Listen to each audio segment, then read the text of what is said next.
सबको एक साथ लॉबी में बैठा देख अमृता शाम की चाय लेकर वहीं आ गई।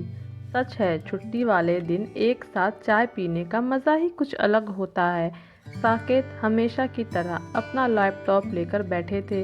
माँ बाबूजी टीवी देख रहे थे। दोनों बच्चे साक्षी और सचिन मोबाइल पर गेम खेलने में लगे हुए थे और ननद सीमा अपना मोबाइल कान में लगाए किसी से गप्पे मारने में बिजी थी।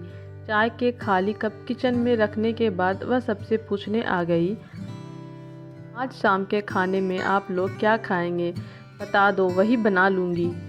मम्मा, आपके पास खाने के अलावा कोई दूसरा टॉपिक नहीं है क्या? सचिन मोबाइल में नज़रें गड़ाए हुए बोला, कुछ भी बनाना भाभी, पर देखना ज़्यादा ऑयली ना हो। आपकी सुबह वाली कचौरियाँ खाकर मेरी डाइटिंग का तो सत्यानाश हो गया है। सीमा ने अपनी राय दी, कुछ भी बना लो यार, यह क्या होटल के वेटर की तरह आकर पूछने लग जाती हो? अभी दोपहर वाला भी हजम नहीं हुआ। मैं शाम की फिक्र लग गई। एक ओटीपी आने वाला था, तुम्हारे इस खाने के चक्कर में निकल गया। खैर छोड़ो, यह सब तुम क्या जानो, तुम्हारी दुनिया तो बस घर और किचन तक ही सीमित है।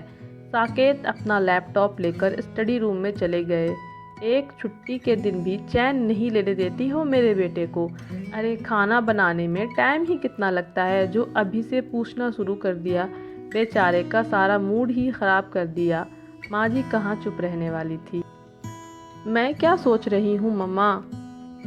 अपमान से स्याह पड़े अपने चेहरे और आंखों में छलक आई नमी को पोंछ वह साक्षी की आवाज़ सुनकर ठहर गई।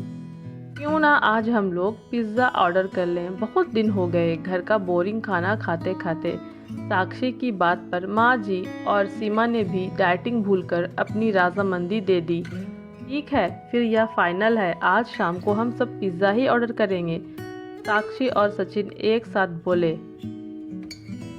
अमृता को वहाँ से जाता देख बाबूजी बोले, बेटा इन लोगों को अपना पिज़्ज़ा खाने दो। तुम ऐसा करना, मेरे लिए लौकी की सब्जी और मूंग की दाल बना देना। जी बाबूजी कह वहाँ से अपने कमरे में आ गई। आज सचमुच उसकी आंखों में आंसू आ गए।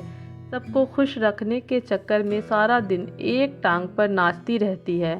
माँ जी की दवाई, बाबूजी का परहेज वाला खाना, सीमा का डाइट फूड, बच्चों की पढ़ाई लिखाई, होमवर्क, साकेत की ऑफिस की फाइलों को संभालने से लेकर घर के कभी ख़त्म ना होने वाले ढेरों कामों की जिम्मेदारी वह खुशी खुशी निभाती है। और उन सब की नज़रों में उसकी अहमियत एक काम वाली बाई से ज़्यादा नहीं है। अपने कॉलेज की मेधावी छात्रा, मम्मी पापा की लाडली बेटी, जिसने अपने कैरियर को लेकर ढेरों सपने देखे थे। घर परिवार की जिम्मेदारी निभाते निभाते खुद अपने बारे में सोचना ही भूल गई। शादी के बाद ससुराल आकर जब उसने एक बार दबी जुबान से आगे पढ़ाई करने के बाद नौकरी करने की बात कही तो माँ जी ने जवाब दिया कि तुम नौकरी करोगी तो घर कौन देखेगा? नौकरी करने का ख्याल छोड़ घर परिवार की जिम्मेदारियाँ संभालो। तुम्हारी पढ़ाई तुम्हारे बच्चों को पढ़ाने लिखाने के काम आएगी। उसने उम्मीद भरी निगाहों से साकेत की तरफ देखा। वहाँ से भी निराशा ही हासिल हुई। साकेत उन पुरुषों में से थे जो अपनी माँ की हर सही गलत बात सिर झुकाकर मान लेते थे। उसने भी एक आदर्श बहू की तरह घर की सारी जिम्मेदारियाँ अपने नाजुक कंधों पर उठा ली। फिर दोनों बच्चों के जन्म के बाद तो उसे इस बारे में सोचने का वक्त ही नहीं मिला। बाबूजी का खाना लेकर उनके कमरे में गई तो उन्होंने उसे अपने पास बैठा लिया। उनकी निगाहों से उसकी निगाहों की नमी न छुप सकी। उनके मुंह से प्यार के दो बोल सुनते ही उसके दिल का दर्द बाहर आ गया। घर में कोई भी मुझसे खुश नहीं है बाबूजी। ना मैं एक अच्छी बहू हूँ, ना पत्नी, और ना ही एक अच्छी माँ हूँ। बिल्कुल सही कह रही हो तुम। बाबूजी के ऐसा कहते ही वह उनकी तरफ देखने लगी। तुम अच्छी नहीं बल्कि बहुत अच्छी हो। इतनी ज़्यादा अच्छी कि अच्छी बनने के चक्कर में तुम खुद को ही भूल गई हो, और जिनके लिए तुमने अपनी ज़िंदगी जी उनको ऐसी आदत पड़ गई है जिसका जो मन आता है वह कहकर चला जाता है।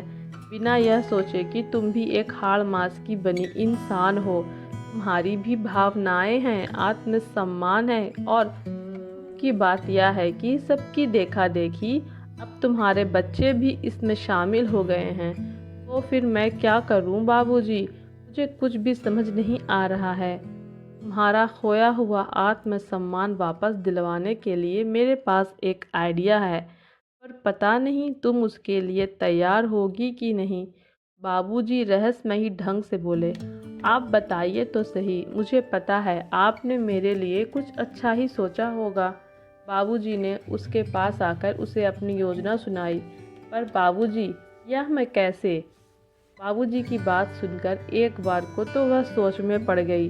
फिर बाबूजी के समझाने पर वह इसके लिए तैयार हो गई। अगले दिन सुबह शर्मा निवास का दृश्य देखने लायक था। अमृता, मेरी चाय कहाँ है? मम्मा, मेरा टिफिन कहाँ है? भाभी, मेरी ग्रीन टी। बहू, आज नाश्ता नहीं मिलेगा क्या? अरे भाई, इतना शोर क्यों मचा रखा है? अपना अपना काम खुद कर लो, क्योंकि जिसे तुम आवाज़ लगा रहे हो वह आज घर पर नहीं है। बाबूजी आकर बोले। घर पर नहीं है? वो यहीं कहीं पड़ोस में गई होगी किसी काम से। माँ जी कब पीछे रहने वाली थी। अब तुम लोग कुछ देर चुप रहो, तब तो मैं बताऊं। उसकी सहेली का फ़ोन आया था, उसकी तबीयत बहुत ख़राब थी, इसीलिए अमृता सुबह सुबह उसके पास चली गई है। 2-4 दिन में वापस आ जाएगी। ऐसे कैसे बिना बताए जा सकती है? और कौन सी ख़ास सहेली है जिसके लिए उसे सुबह सुबह ही जाना पड़ा? मैं अभी फ़ोन करके पूछता हूँ। साकेत को सहेली की बीमारी से ज़्यादा अमृता के बिना बताए जाने की परेशानी थी। अरे बिना बताए कहाँ गई है? मुझसे पूछ कर गई है, और तुम लोग सो रहे थे इसीलिए जगाना उसने ठीक नहीं समझा। बाबूजी बोले। उधर फ़ोन ना लगता देख साकेत झल्लाए जा रहे थे। बाबूजी मज़ा लेने के लिए बोले, अब बार बार फ़ोन करने की क्या फ़ायदा? हो सकता है वहाँ पर नेटवर्क ना हो। जैसे तैसे ब्रेड बटर खाकर साक्षी और सचिन स्कूल गए। साकेत भी कैंटीन में कुछ खा लूँगा कहकर ऑफिस निकल गए। जब काम वाली शीला आई तब उसके साथ लगकर माँ जी ने खाना बनवाया। काम करने की आदत तो बरसों पहले छूट गई थी, इसीलिए काम कम कर रही थी, बड़बड़ा ज़्यादा रही थी। जैसे तैसे एक्स्ट्रा पैसा देकर शीला को कुछ दिन काम करने के लिए राज़ी किया। 4 दिन हो गए अमृता को गए हुए। कभी साक्षी का टॉप नहीं मिलता, कभी सचिन की जुराब। सीमा काम करके इतनी परेशान हो गई कि जिम भी नहीं गई। दोपहर में खाना देखकर साक्षी भड़क गई। यह कैसा खाना है? चावल बिल्कुल हलवा हो गए हैं, सब्जी में इतनी ज़्यादा मिर्च और दाल में पानी भरा हुआ है। दादी बुआ, प्लीज़ आप लोग कुछ बना लिया करो। शांति आंटी का खाना तो मैं नहीं खा सकती। पता नहीं मम्मा कब वापस आएंगी।